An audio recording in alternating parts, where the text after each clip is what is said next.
je me souviens quand on a reçu au bureau les heures de Fernand Ouellette, où on vous voit, je le montre à l'écran, un peu désinvolte comme ça sur fond vert, je me suis dit, tiens, je vais lire ça, mais pas nécessairement tout de suite. Eh bien, je l'ai lu. Et j'insiste pour dire que ce n'est pas à cause du prix, ce n'est pas parce que Fernand Ouellette est là, c'est une lecture absolument nécessaire. J'aimerais que vous nous en parliez aussi simplement que vous le faites lorsque vous écrivez. Il s'agit d'un livre que vous avez composé après la mort de votre père. 7 mois s'étaient écoulés. Votre père que vous aimiez, de toute évidence, avec passion. Oui, c'est-à-dire que c'est la première fois que j'avais cette occasion, au fond, parce qu'on connaît la mort de loin, de près, selon notre vie, et c'est la première fois que j'avais quelqu'un qui était vraiment très près de moi, que j'ai veillé pendant pratiquement une année. Durant une année, j'étais un peu son infirmier. Et jusqu'à la fin, je l'ai accompagné. Donc, toute cette somme d'expérience, bien sûr, m'était jamais arrivée. Ce qui fait que lorsque la tension est montée, au bout de 7 mois de travail de deuil, c'est venu comme ça, avec une évidence et une force telle que je n'ai pas pu ne pas répondre à cette voix, qui était peut-être la voix de mon père, je me dis. Peut-être que c'est mon père qui voulait parler à travers moi. J'ai lu quelque part, Fernand, que vous avez dit que vous étiez à ce point attaché à votre père que vous n'en imaginiez pas un autre possible, au point où vous ne vous êtes rapproché de vos propres enfants qu'après la mort du vôtre. C'est-à-dire que, non, c'est pas tout à fait vrai, mais c'est sûr que j'ai beaucoup aimé mon père. Il y a peut-être beaucoup d'ambiguïté dans tout ça aussi. C'est un homme très sévère aussi.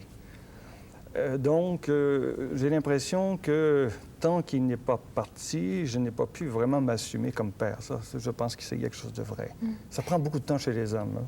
Il y a Jacques Godbout qui m'a déjà dit à un moment donné qu'il écrivait pour faire taire la voix de son père, parce que son père lui avait imposé une vision du monde et que c'est pour ça qu'il écrivait. Je me demandais, est-ce que c'était votre cas? Non, c'est pas le même rapport, parce que mon père était ébéniste, déjà. Ce qui fait que j'ai dû l'accompagner très souvent dans son atelier. Et j'ai appris à travailler bien avec lui. C'est ça qu'il m'a donné. Et ça, j'ai toujours respecté la qualité de son travail et comment il pouvait aller loin dans son métier. Ça, j'ai beaucoup admiré. D'autre part, c'est un homme très saturnien, très fermé sur lui-même, qui ne parlait pas.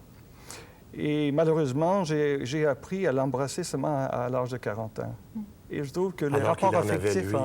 Alors qu'il en avait, à ce moment-là, attendez, 65 ans, 66 ans, je ne sais plus. Il est mort, il avait 81 ans. 81 ans, oui. J'ai lu que vous l'aviez accompagné chez le médecin alors qu'on lui apprenait qu'il avait le cancer, et donc que vous l'avez appris en même temps que lui.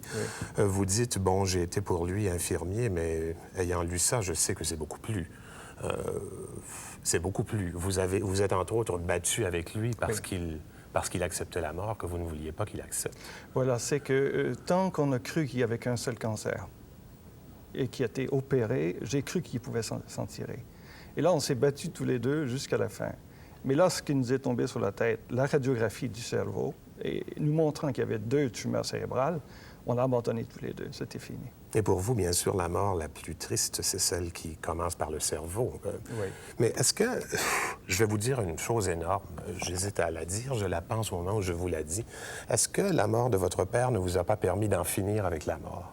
C'est-à-dire que depuis que vous écrivez, on dit de vous, ce qui le hante et le trouble et qui est le sujet, c'est la mort. Oui. Et j'ai l'impression, en lisant ce livre, qui n'est absolument pas morbide, c'est pour ça d'ailleurs que je recommande à tout le monde de le lire, que vous avez non seulement apprivoisé cette mort en question, mais que, ça y est, c'est fait.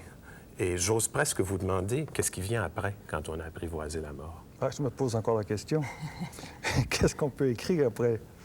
Je pense qu'il faut être, sur ce plan-là, il faut être à la fois naïf et ouvert, c'est-à-dire qu'il faut faire confiance à la vie. Je ne savais pas la veille du premier poème des heures que j'écrirais ce livre, je ne savais pas du tout, donc je ne sais pas encore ce que j'écrirai demain. Et je fais confiance à la vie. Je me dis que, bon, la vie me donnera des choses si je dois écrire. Ce poème, Fernand, il vous est tombé dessus un peu. J'ai lu cette chose qui m'a bien fait sourire. Vous dites « La poésie m'est tombée dessus sans que je l'appelle ». Et vous évoquez une situation qui me semble un peu farfelue maintenant. Vous aviez 20 ans, vous preniez le tramway. Oui. Racontez-nous donc ça. Ah bon? Alors, oui. En fait, elle est belle parce qu'elle n'est pas unique. C'est-à-dire, je pense qu'il y a plusieurs qui ont vécu cette expérience, au fond. Ovid Plouffe, je crois, entre autres. Ovid Plouffe, ce serait pas loin. Et d'autres poètes que je connais dans d'autres littératures, d'ailleurs. Bon, ce qui s'est produit, c'est que durant 2 ans, j'ai vu une jeune fille dans le tramway 22, qui allait de Montréal-Est à la Place d'Armes. Tous les matins, elle montait dans le tramway, je la regardais, et de plus en plus, j'étais amoureux d'elle. Mais ça a duré 2 ans sans que je puisse lui adresser un mot. Et je n'ai jamais adressé un mot. Pourquoi vous ne lui parliez jamais? J'aurais été incapable de l'approcher. J'étais trop timide. Et alors, ne pouvant pas l'approcher, il y a eu la compensation d'écriture. J'ai écrit mon premier poème à la suite de ça. Sur les yeux. Peut-être a-t-elle écrit de son côté, et pour les mêmes raisons, on ne le sait pas. Oui. Écoutez, j'aimerais beaucoup demander à Jean-Louis Roux, même si je lui demande à la dernière seconde, je lui demandais ça tantôt en salle de maquillage, de lire un de ses poèmes que j'ai choisi tout à fait arbitrairement. Et j'aimerais bien que Jean-Louis, avant de le lire, nous répète ce qu'il vous a demandé, parce que ça m'a beaucoup fasciné. J'ai demandé à Fernand s'il fallait respecter les versets. Ce qui veut dire que ça ne se lit pas comme de la prose. Exactement, oui. J'ai été éduqué par Claudel dans ce domaine-là et je pense que ce n'est pas pour rien qu'un auteur écrit de cette façon-là. Ce n'est pas gratuitement. Surtout, c'est lié tout l'aspect haletant du livre. Hein. Cette impossibilité de le dire aussi, au fond, que les vers expriment dans leur brisure comme ça. Ce qui veut dire que c'est un geste de brutalité que de demander à quelqu'un de lire à la dernière minute. Jean-Louis a beaucoup de courage. Je m'excuse, Jean-Louis. Avec toutes mes excuses pour mes maladresses, Fernand. Nous avons manqué de vide et d'attention muette. Dans notre présence auprès de lui, s'était élancé trop de vibrations bruyantes. Et pendant ce temps, la mort le déracinait froidement sous nos sens. L'éloquence des sentiments aurait dû se réduire à l'oscillation d'une flamme. Des bâillements en pleine vigile marquaient nos tentatives de fuite. On aurait voulu glisser entre les mailles d'une mort qui nous piégeait. L'âme encore avide, liée au corps, se défie de l'âme qui convie son espace natal. C'est très beau, hein? Je ne sais pas si je l'ai bien rendu, mais je trouve ça magnifique. Il faut le rendre comme ça. Il faut donner le silence qu'il y a besoin. Moi, j'aimerais savoir justement cette obsession avec la mort, ce sentiment tragique de la vie. Il vous est venu quand? Est-ce que c'était l'enfance? Est-ce que ça vient d'où, ça? Si je pouvais vous dire, je ne sais pas. Oui. Ça vient de ma nature, je ne sais pas du tout. Oui. Ça vient de ma nature, ça vient de mon éducation. C'est-à-dire? Éducation janséniste, Oui. où les oppositions sont très fortes. Ça se situe peut-être sur un plan moral, mais il n'y en demeure pas moins des éléments très forts dans toute ensuite notre dimension existentielle, sur le plan métaphysique et tout. Donc, vous avez vécu, vous avez fait le cours classique chez les Capucins d'Ottawa. Oui.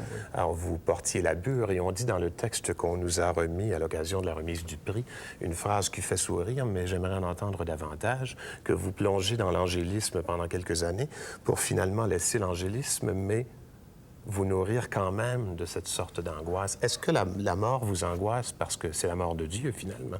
Il n'y a plus de sens à la vie? Je ne sais pas, je me pose souvent la question de savoir si c'est plus angoissant le fait de croire ou de ne pas croire. J'en suis arrivé à la fin, peut-être au moment où j'en suis, à penser que c'est encore plus angoissant la mort si on croit.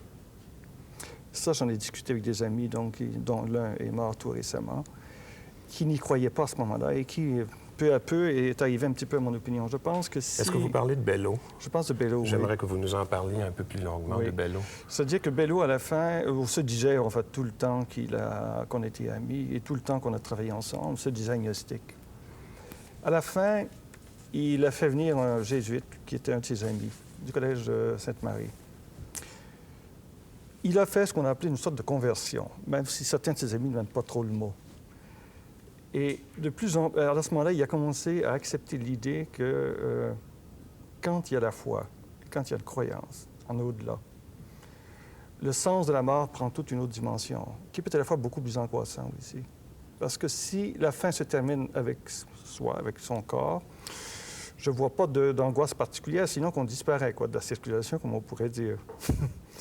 Alors, tandis que lorsqu'il y a cette perspective d'une éternité, d'une immortalité, alors là, c'est une autre angoisse. Hein? Ouais. C'est-à-dire que moi, je la vois d'une façon plus angoissante à cause de tout ce côté chrétien, au fond, ce côté judéo-chrétien, où il y a le jugement aussi. Même si on ne peut pas penser le jugement dans les thèmes où on l'a appris dans le petit catéchisme, c'est sûr qu'il reste que notre vie, à un certain moment, sera vue dans un instant et se jugera elle-même. Quand vous parlez de Bello, qui... on pense à Liberté aussi, Oui. à la revue Liberté, dont vous êtes cofondateur et dont vous avez été rédacteur en chef pendant plusieurs années. Est-ce qu'on peut résumer ça, ce que c'était Liberté à l'époque et ce que c'est maintenant? Oh, à l'époque, on était jeunes, donc tout était possible. Et après? Après, bon, maintenant, disons que moi, j'ai déjà 30 ans de présence. Il faudrait peut-être que je pose la question aux plus jeunes qui, eux, viendront avec nous, ou qui sont venus avec nous et qui viendront avec nous, savoir. C'est bien évident que j'ai un peu plus de lassitude, parce qu'on a traversé toute l'histoire du Québec aussi. Et c'est pas seulement 30 ans de la revue Liberté, c'est 30 ans de l'histoire du Québec. C'est-à-dire l'histoire politique, c'est tout le mouvement vers l'indépendance, ensuite c'est le référendum, bon, c'est tout ce qui s'en est suivi. C'est sûr que tout ça a entraîné une certaine fatigue. Est-ce qu'on devient ironique, justement, ou est-ce qu'on tombe dans la dérision? Vous, je crois que c'est pas votre démarche. C'est pas ma démarche, mais on est de temps en temps, je serais porté à être assez ironique, oui. Ah oui?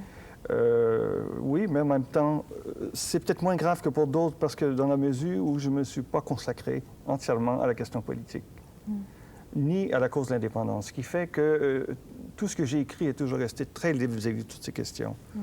Et je me sens encore très libre aujourd'hui, ce qui fait que ça ne m'a pas vraiment entravé et ça ne m'a pas blessé au point où je serais empêché d'écrire. Oui, c'est ça. Vous voyez, c'est... Au contraire, même. C'est tout le contraire. Au contraire, moi, je pense que mon écriture est plus forte le fait d'avoir pu résister à... Je ne dis pas qu'on ne doit pas s'engager. Et comme écrivain, si on peut dire, vous jouez sur les thèmes de Roland Barthes, comme essayiste, je me suis engagé. Mais entre le travail du poète et le travail d'essayiste, c'est deux mondes.